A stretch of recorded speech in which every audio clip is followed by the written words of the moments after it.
Mais uma vez, bom dia a todos, a paz do Senhor Jesus Cristo. Nesse momento especial, nós vamos fazer uma reflexão na Palavra de Deus, amém? Por gentileza, todos abram suas Bíblias no livro do profeta Isaías, capítulo 40. Livro do profeta Isaías, capítulo 40.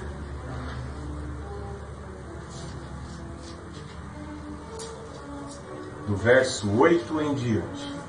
Livro do profeta Isaías, capítulo 41, perdão. É 41. 41.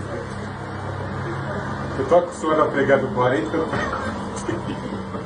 me desculpem. Isaías, profeta Isaías, capítulo 41, do verso 8 em diante. Mas tu, ó Israel, meu servo, tu, Jacó, a quem escolhi, descendência de Abraão, meu amigo, tu, a quem tirei dos confins da terra, chamei desde os céus, cantos, e te disse, tu és o meu servo, eu te escolhi e não te rejeitei. Não temas, porque estou contigo, não te assuste, porque sou o teu Deus, eu te fortaleço, ajudo e sustento com a minha mão direita fiel. Todos os que se revoltam contra ti serão envergonhados e frustrados, serão reduzidos a nada, e os que se opõem a ti perecerão. Ainda que busques os que lutam contra ti, não os encontrarás, e os que guerreiam contra ti serão reduzidos a nada e perecerão, porque eu, Senhor teu Deus, te seguro pela mão direita e te digo, não temas, eu te ajudarei. Não temas, ó bichinho de Jacó, nem vós, povozinho de Israel, eu te ajudo, diz o Senhor. E o teu Redentor é o Santo de Israel. Eu farei de ti um debulhador novo e afiado, com lâminas que cortam, trilharás os montes e os moerás, reduzirás as colinas a palha. Tu irás peneirá-los, o vento os levará e o redemoinho os espalhará. E tu te alegrarás no Senhor e te gloriarás no Santo de Israel. Os pobres e necessitados procuram água, mas não encontram, e a sua língua fica seca de sede. Mas eu, o Senhor, ouvirei. Eu, o Deus de Israel, não os desampararei. Abrirei os rios nas colinas secas e fontes no meio dos vales. Tornarei o deserto em um lago e a terra seca em mananciais. Plantarei o cedro e a acácia, a murta e a oliveira no deserto.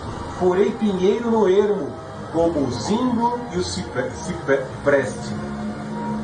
Mas que todos vejam e saibam e considerem, e juntos entendam que a mão do Senhor fez isso, e o Santo de Israel o criou.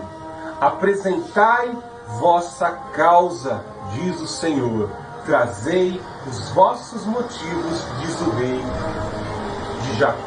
Oremos nesse momento. Deus Altíssimo, Deus de amor, Deus de poder, nos colocamos na Tua presença nessa manhã para ouvir a Tua palavra.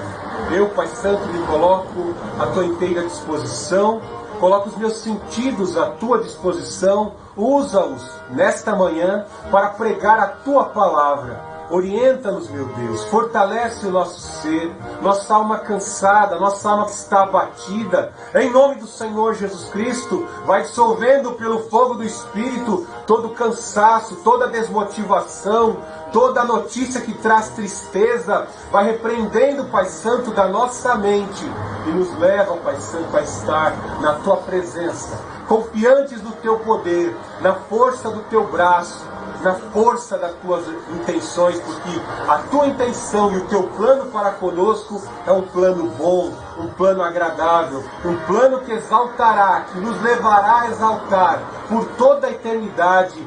Jesus Cristo, o Todo-Poderoso, venceu em nós. Louvado seja para sempre o Deus Altíssimo, louvado para sempre seja o Senhor Jesus, louvado para sempre seja o Santo Espírito. Em nome do Senhor Jesus Cristo, que os inimigos da mensagem, os inimigos do Evangelho, sejam repreendidos agora, em nome do Senhor Jesus Cristo, que partam em retirada pelo poder da palavra, pelo poder que emana da palavra de Deus, o nosso Senhor. Glorificamos o Pai, glorificamos o Filho, glorificamos o Santo Espírito. Amém. Feliz a Dona Maria, veio nos visitar hoje essa manhã. Morava aqui tão pertinho, né, Dona Maria? Agora mora um pouquinho mais longe. Acabou aí vindo nos visitar, né?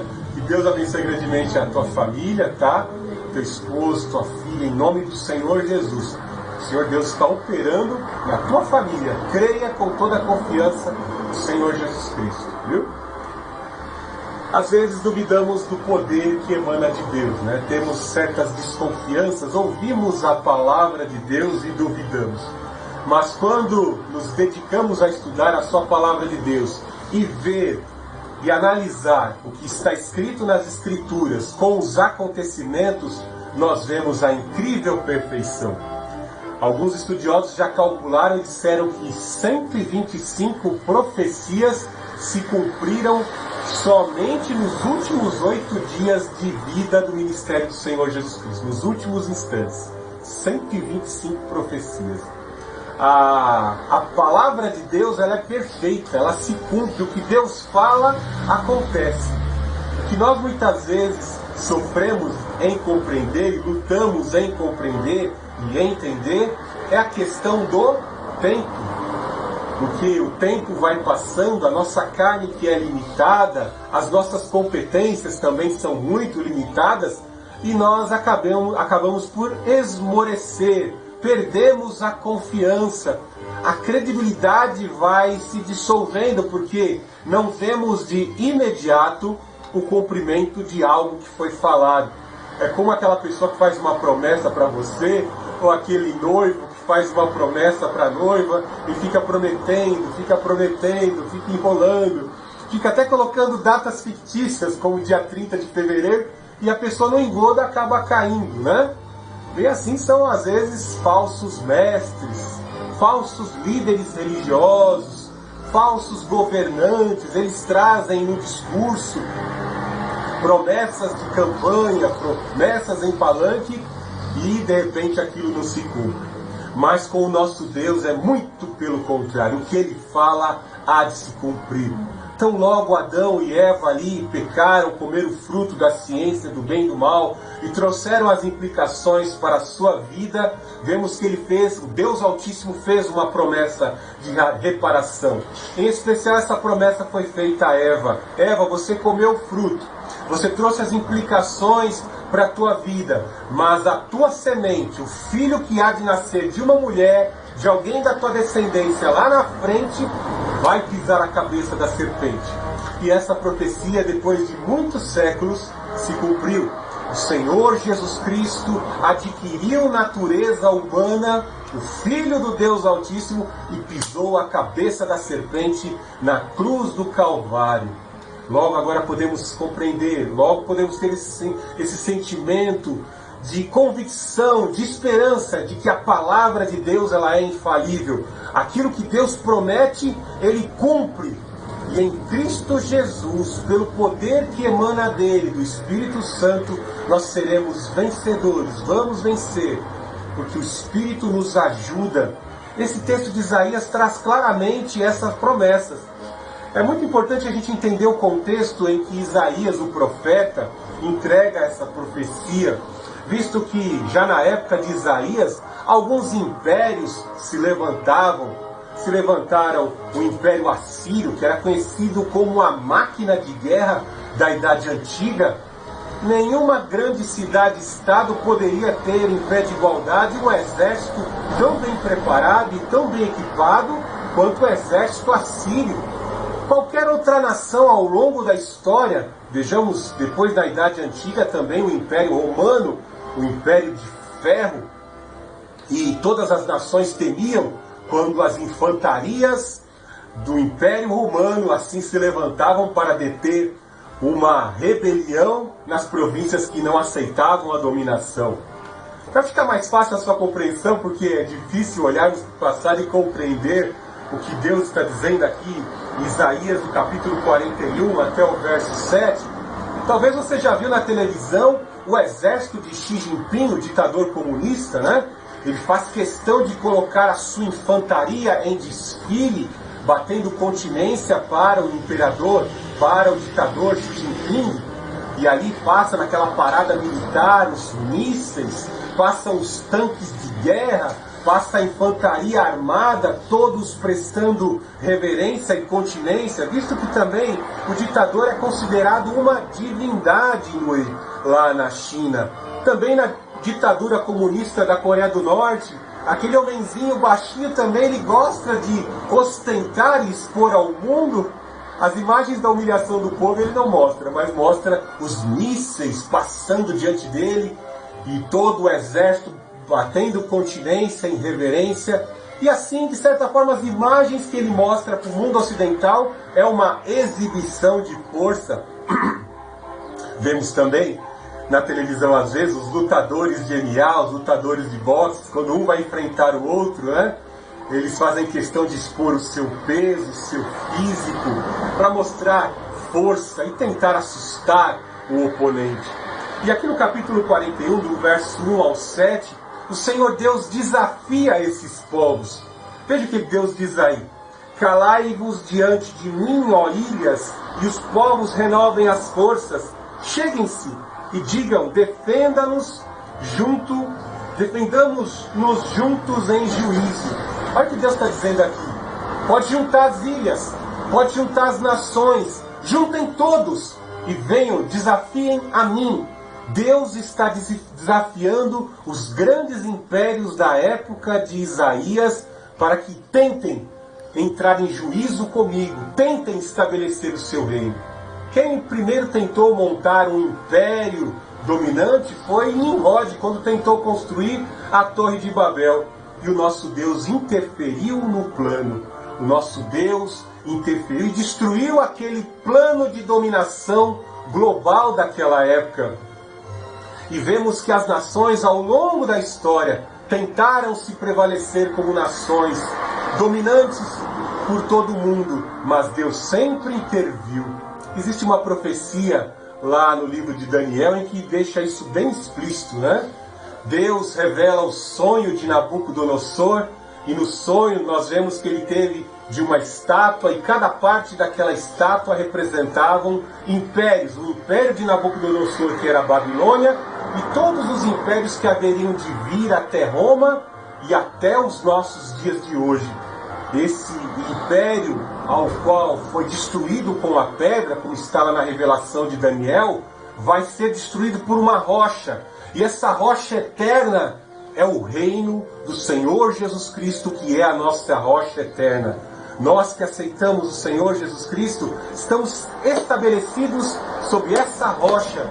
Mas os imperadores dessa terra não terão sustentação quando essa rocha vier de encontro. E esse reino, pastor Fernando, como será implantado? Esse reino inabalável, esse reino que não terá fim. Os discípulos ficavam perguntando isso para o Senhor Jesus. Quando o reino vai ser imposto? Já que tu dizes que és o Filho de Deus e que o reino é eterno. Nós vemos que o Senhor Jesus Cristo disse que não caberia aos homens saber, mas ele fez uma afirmação de que é chegado a vós o reino de Deus. Quando aceitamos o Senhor Jesus Cristo, nós já fazemos parte desse reino inabalável, desse reino que não terá fim. Esse reino não terá fim. E os reinos dessa terra, todos serão abalados. O reino global que está sendo montado diante dos nossos olhos nos dias de hoje, pois existe uma agenda de unificação global, esse reino será destituído pela vinda gloriosa do Senhor Jesus Cristo. Mas lembre-se, esse reino já foi implantado em nossas vidas quando nós, assim, aceitamos ao Senhor Jesus como Salvador de nossas vidas. Temos algo interessante que no capítulo 41, do verso 21 em diante: apresentai-vos a vossa causa, diz o Senhor, trazei os vossos motivos, diz o rei Jacó, tragam-nos, assim nos anunciam o que há de acontecer, anunciai as coisas passadas, para que consideremos e saibamos o fim delas, ou mostrai-nos as coisas vindouras. Era muito comum ao lado de todos os imperadores existir um conselheiro. Como na Rússia tinha o Rasputin, que era um bruxo e conselheiro do czar, um bruxo conselheiro do mandante, do mandatário, do senhor daquela nação, no Antigo Egito tinha também dois bruxos. Vocês se lembram? Talvez você já viu nos filmes, né? O faraó tinha dois bruxos. Os dois bruxos eram Janes e Jambres. Quando Moisés vai até o faraó, vemos que o cajado de Moisés se torna uma serpente para expressar poder e força diante de Faraó, visto que Faraó tinha uma serpente na sua coroa. Ele se sentia poderoso com aquela serpente na cabeça. E quando o cajado de Moisés se torna uma serpente, ele fica impressionado, mas ele diz assim, ele chama Janes e Jambres, seus dois conselheiros, dois bruxos, e eles também transformam as suas varas em serpentes. E aí Faraó fica até feliz, né? Tá vendo? Você fez uma serpente, mas meus bruxos fizeram duas. Mas de repente, aquela serpente que representava Javé, o Deus Altíssimo, devorou as duas serpentes que os bruxos assim fizeram. E é interessante que aqui no capítulo 41, do verso 21 em diante, ele está chamando para a briga. Deus, no capítulo 41, do verso 1 ao 7, ele chama os reis para se juntarem e virem desafiá-lo.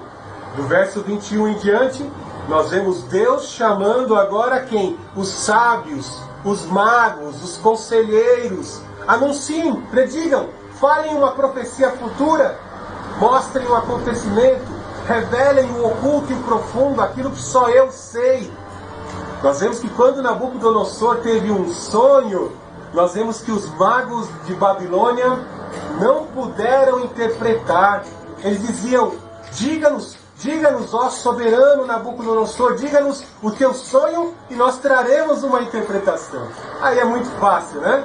Criar conjecturas em ciências humanas. É muito fácil criar uma história, né? Uma simbologia mística, redundante, que não construa nada através da revelação de um sonho. Mas nós vemos que na sabedoria Nabucodonosor diz, não, se o Deus de vocês é poderoso, revela o que eu sonhei e dê a interpretação desse sonho. E de repente ali em Babilônia somente Daniel que tinha o Espírito do Deus Altíssimo. Lá na carta aos Coríntios diz que o Espírito do Deus Altíssimo perscruta tudo o que há na mente de Deus. Então o Deus soberano, o Deus de Daniel, é onisciente. Tudo ele conhece, tudo ele sabe. Os avanços da ciência ao longo da história. Daniel profetizou que a ciência se multiplicaria nos últimos dias. As tecnologias. Então esse Deus que revelou essas tecnologias que estamos usando hoje, revelou a Daniel o sonho que estava dentro da mente de Nabucodonosor. E Nabucodonosor ficou impressionado e exaltou Daniel como o supervisor de todos os magos e bruxos que existiam na corte em Babilônia, porque Daniel era revestido do Espírito onisciente do Deus Altíssimo. Olha que coisa maravilhosa! Por isso que Deus zomba dos deuses, zomba dessas revelações místicas, esotéricas, dos bruxos que lançam conchas, dos bruxos que revelam a visão da vida das pessoas em entranhas de animais, que invocam demônios e trazem prognósticos. Que às vezes os demônios acompanham a vida das pessoas e captam os seus hábitos culturais, as suas práticas, e aí depois que aquela pessoa morre, o mesmo demônio que convivia com a vida da pessoa lá, vem e traz a revelação por meio do médium, Não caia nesse engodo. Aqui no capítulo 41, do verso 21 em diante, Deus está desafiando: me revele as coisas que hão de acontecer. Fale o que vai acontecer. Ninguém pode falar. Ninguém conseguia revelar o sonho de Nabucodonosor. Por isso que eu te falo hoje, quando você ouvir uma revelação de Deus, entenda que a revelação verdadeira é aquela que se cumpre. Revelação verdadeira é aquela que revela o oculto e o profundo, aquilo que somente você e Deus sabem. A sua revelação vem diante de um desconhecido, e esse desconhecido, em nome do Senhor Jesus, fala aquilo que só você sabia. Somente Deus, conhecendo a sua necessidade, usa um servo para orientar a tua vida. Louvado seja o nome do Senhor Jesus Cristo. Veja como Deus honra. Veja no verso 23. Anunciai-vos as coisas que ainda virão, para que saibamos que sois deuses. Fazei bem ou fazei mal, para que temamos e fiquemos atemorizados.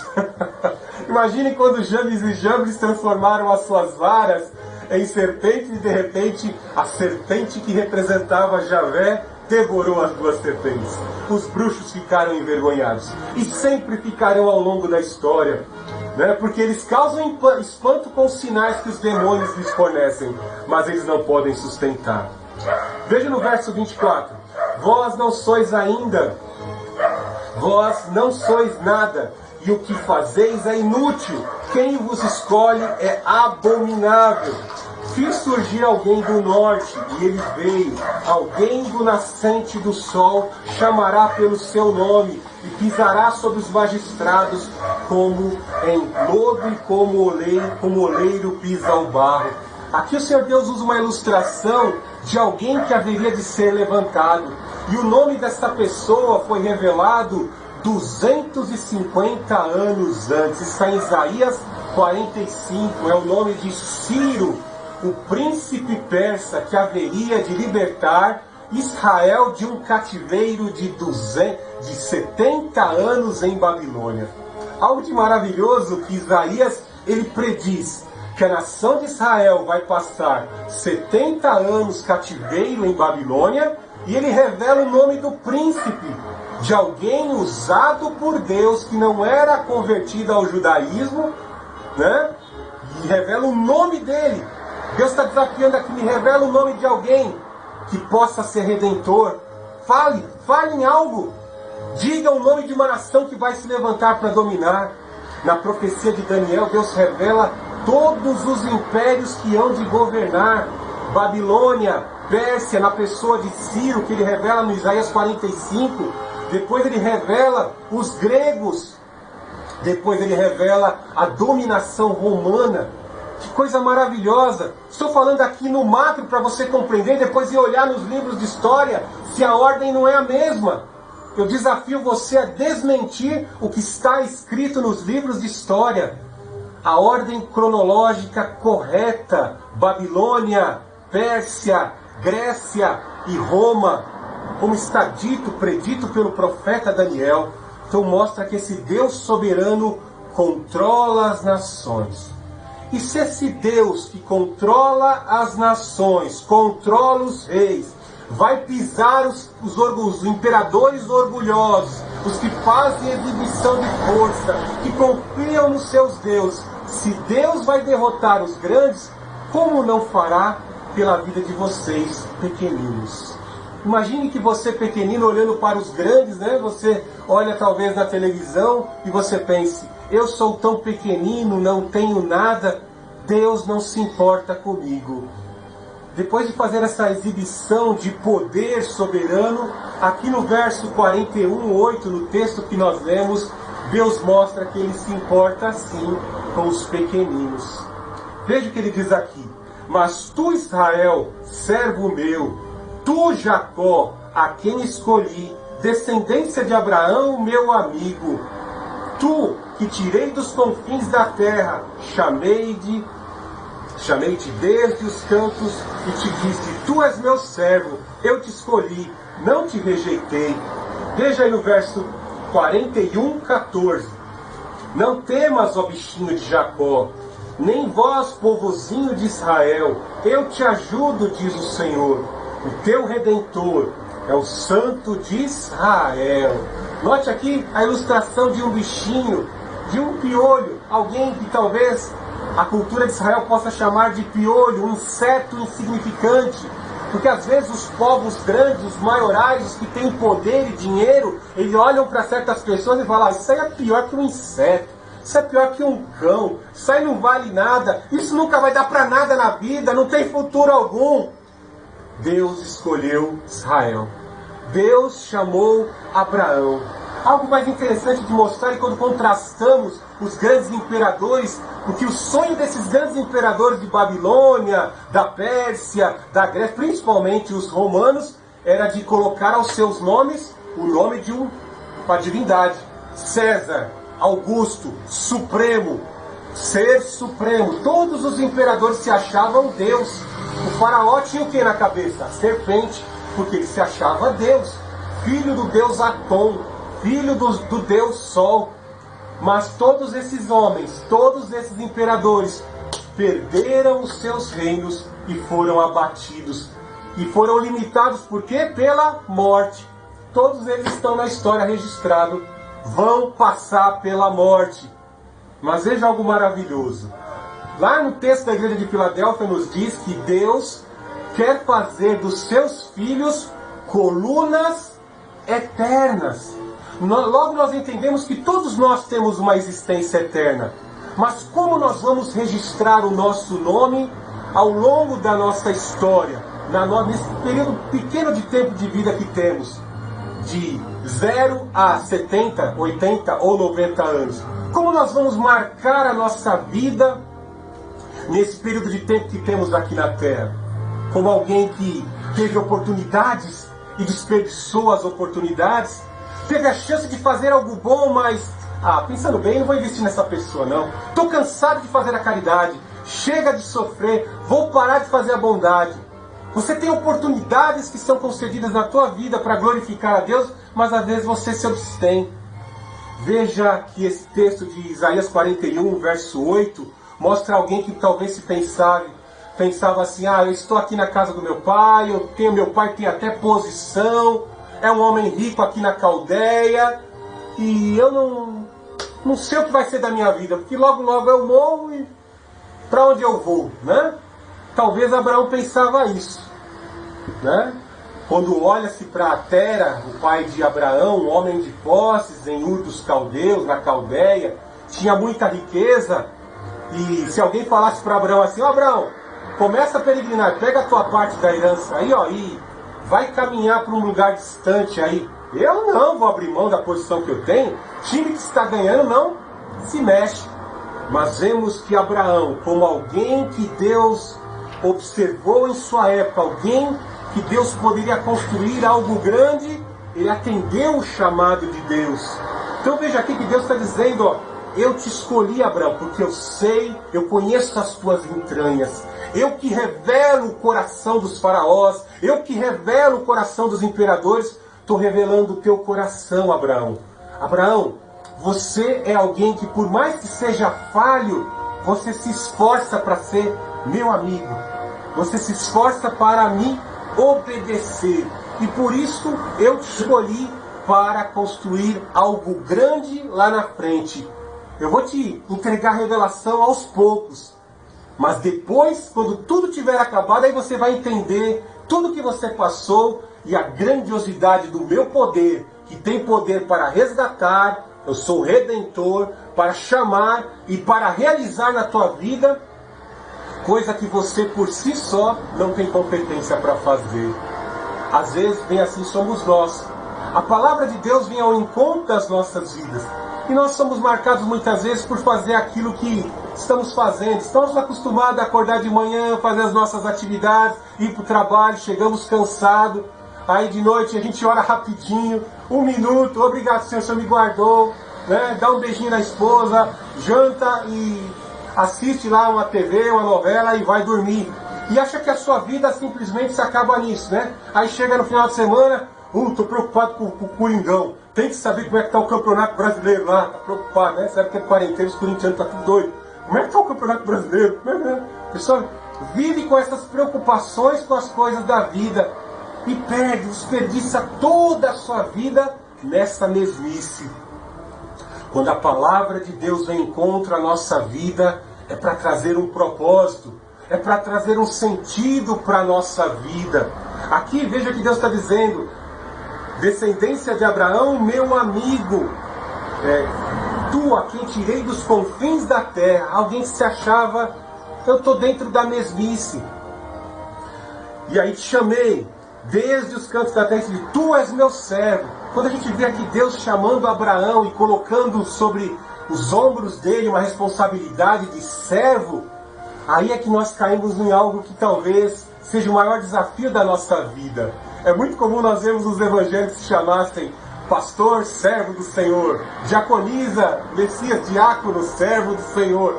Diácono significa servo no grego, né? Servir ao Senhor, servir um Deus invisível, servir uma mensagem que entrou pelos nossos ouvidos, tentando nos trazer para um propósito dentro da obra de Deus.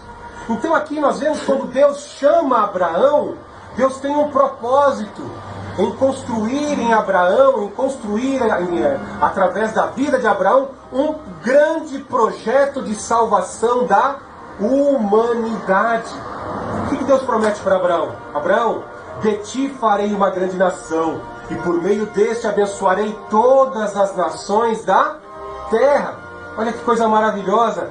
E Abraão se casa com Sarai, Sarai é grávida, é estéril, não pode ter filhos. E aí Abraão fica pensando, né? Eu estou peregrinando, atendi o chamado de Deus, estou caminhando com os meus bens, com os filhos dos meus servos.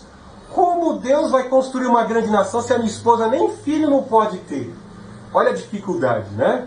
Eu estou servindo porque eu atendi o chamado. Ele disse, sai da parentela.